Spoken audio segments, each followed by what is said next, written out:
the efficiency of this process. But we do know that the most important element, the most precious resource we have now is in many ways time. And that is why people in this building and around the world are working around the clock to be of assistance to as many people as we can for as long as we can. Kylie. Can you just give us some more details? You mentioned this task force focused just on Americans. Is that a new task force, or is that part of the larger State Department task force? Nope. So this is a task force that is dedicated just to this mission. It is dedicated solely and exclusively to contact with American citizens who have indicated a desire to be repatriated to the United States. As you know, American citizens are encouraged to register with the embassy when they arrive in a foreign country. We have used that registration system to be in touch with that entire community. And some people who aren't in a country like Afghanistan actually use that registration system to get updates from the embassy in Kabul. So even the number of people who are registered for a system like that isn't precisely reflective of the number of people on the ground. On top of that, you have Americans who come and go. And it was certainly our encouragement and over the past several weeks, warnings to private American citizens that they should leave Afghanistan given the deteriorating security situation. We have urged them to do so since for months now. For weeks now, we have warned them to do so. So this task force security situation is following up on the primarily email communication that we've been in with these American citizens. And to do so. It is to find out precisely where these individuals are, if they would like to be repatriated. Do they have any family members with them? How might they be able to relocate to Kabul or to HKIA if they're not in the Kabul area?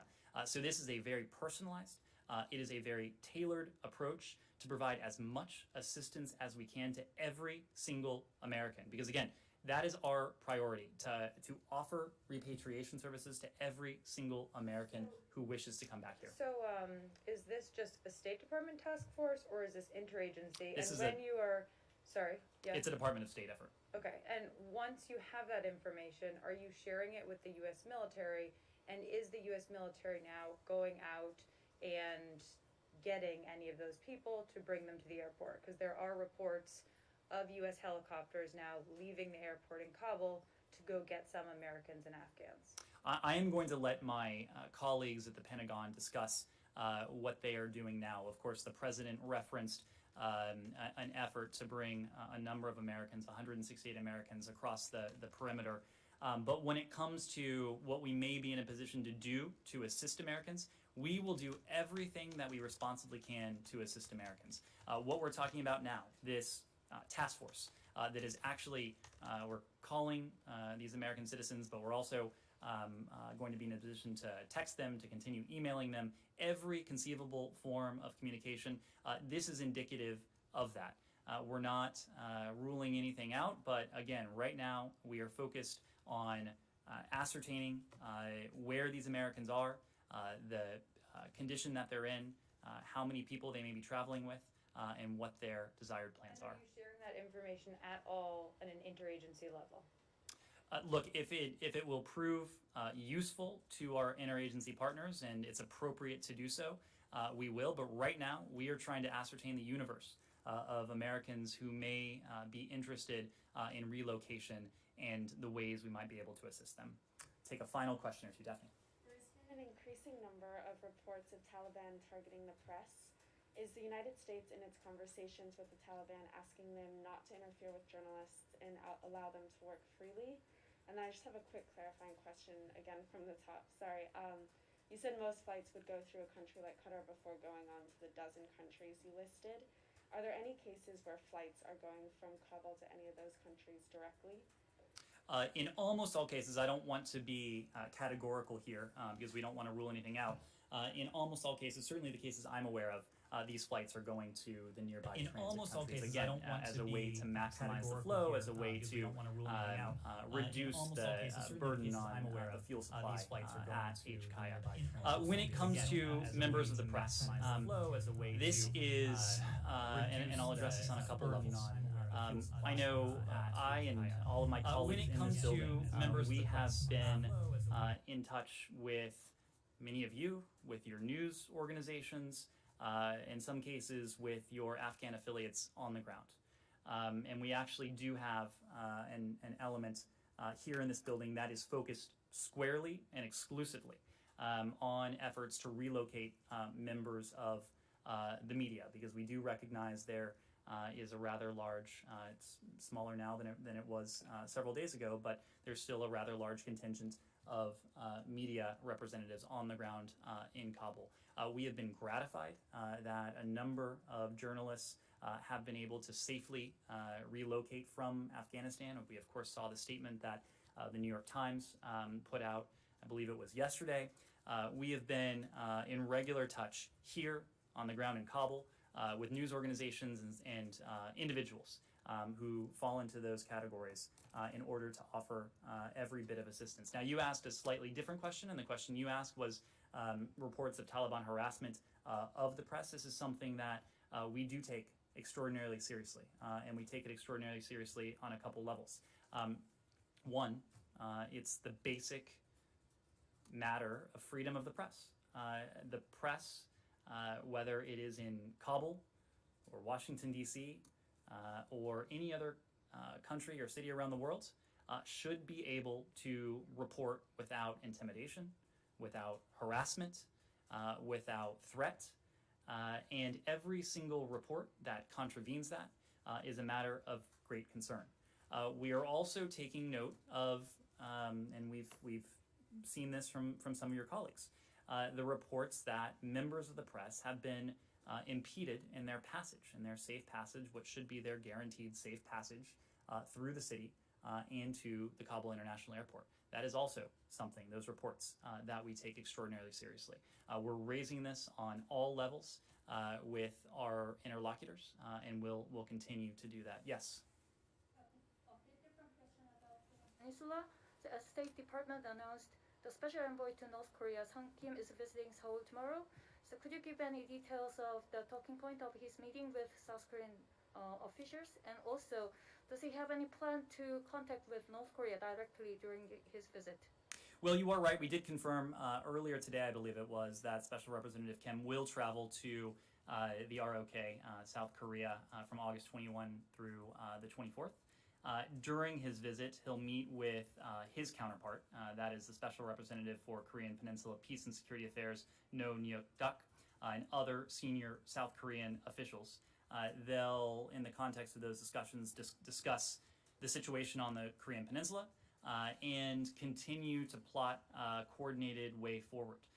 As you know, we have emphasized the role of our allies when it comes to our collective efforts to advance our shared goal, and that is the denuclearization of the Korean Peninsula. It is why Secretary Blinken went to Japan and South Korea as his first overseas trip. It's precisely why the heads of state of Japan and South Korea have both visited the White House. We know, and we have determined through the course of our North Korea policy review, that one of perhaps the most effective approach will be an approach that relies on coordination and acting in concert with our allies and partners, and certainly the ROK is one of those very important allies. Connor. There's this report from a Norwegian security firm that was sent to the United Nations and provided to the U.S. and other governments. I'm wondering if you can speak to whether or not the administration views it as credible. And then there's also a report from Amnesty International today about Hazaras being targeted and killed. You've spoken repeatedly about the administration watching what the Taliban is doing. You now have evidence that they are committing atrocities. To Jessica's question earlier, the tools that you're talking about using are long term, and we're talking about things that could happen in a matter of days and hours. What are you doing? What are you willing to do right now to address these atrocities? Well, on your question about the NGO report, I understand this was an NGO report that was prepared for and provided to the UN. We have been in touch with the UN about this report. We have received a copy of the report. We're going to take a very close look at it, but I'm just not in a position to offer any initial conclusions just yet. When it comes to the Hazaras, these are reports from last month, I believe. And last month and this month and the month before that, we have been very clear and have spoken in no uncertain terms, condemning reports of Taliban atrocities.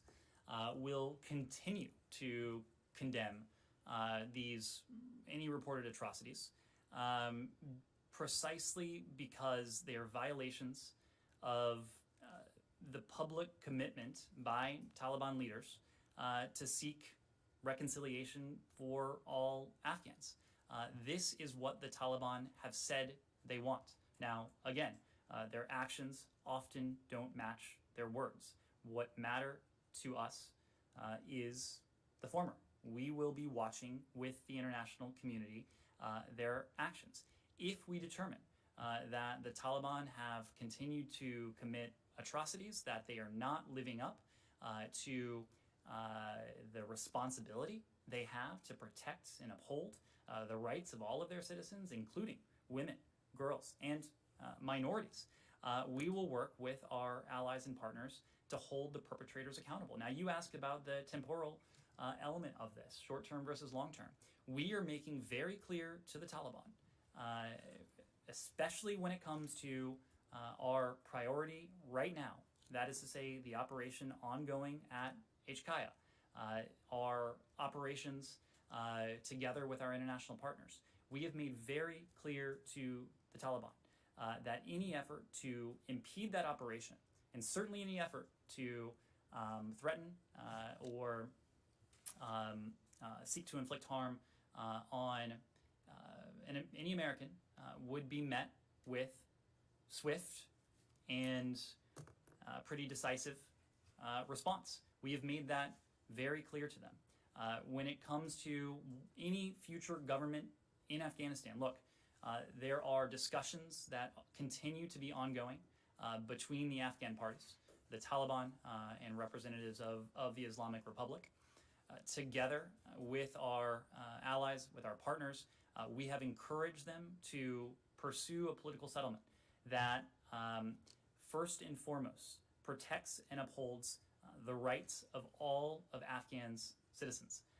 This is something that we have been outspoken about, but again, importantly, it has been something that we have spoken about with a single voice, together with our closest allies and partners, and together with a universe of countries around the world, that when we act in concert, it's more than about these ephemeral issues of recognition or legitimacy. It is about questions that may well be existential to any regime. The ability to govern, the ability to run a country effectively, the ability to have a functioning economy, the ability to travel, the ability to access funds. These things matter. These things will matter to any government around the world. They will certainly matter to any future government in Afghanistan that will be more reliant than almost any other country in the world for international assistance. Thank you all very much.